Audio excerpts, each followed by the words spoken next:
அரசியல் பயணத்திற்கு முடிவு கட்டிவிட்டு மீண்டும் கலைத்துறையில் கால் பதிக்க முன்னாள் மத்திய அமைச்சர் ஸ்மிருதி இரானி திட்டமிட்டிருப்பதாக தகவல் வெளியாகியுள்ளது.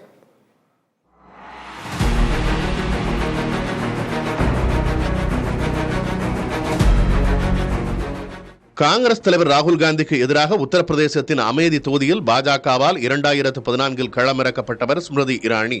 ஒரு காலத்தில் ஹிந்தி நாடக நடிகையாக அறியப்பட்ட இவர் ஹிந்தி மாநிலங்கள் அனைத்திலும் பிரபலம் என்பதால் ராகுலுக்கு எதிராக பாஜக நிறுத்தியது.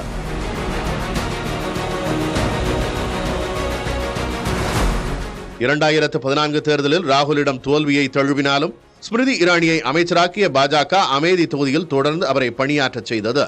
காங்கிரஸ் கட்சியின் தலைவராக நாடு முழுவதும் பயணப்பட்ட ராகுலுக்கு இதன் மூலம் நெருக்கடி கொடுத்தது. தோற்றாலும் தொடர்ந்து தொகுதிக்கு வரும் ஸ்மிருதி இரானி எங்கே, வென்றாலும் அமேதிக்கு எப்போதாவது வரும் ராகுல் எங்கே என்று கேள்வி கேட்டது. ஒரு கட்டத்தில் அமேதி தொகுதியிலேயே வீடு எடுத்து தங்கினார் ஸ்மிருதி இரானி. அடுத்து வந்த 2019 தேர்தலில் ராகுல் காந்திக்கு அதிர்ச்சி அளிக்கும் தோல்வியை ஸ்மிருதி இரானி கொடுத்தார்.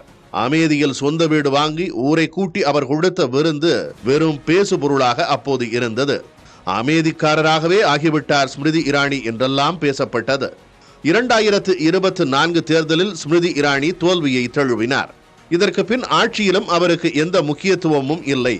கட்சி தலைவருக்கான போட்டியில் அவர் பெயர் அடிபட்டாலும் அது பலிப்பதற்கான சாத்தியம் குறைவு என்கின்றனர் அவருடைய போட்டியாளர்கள்.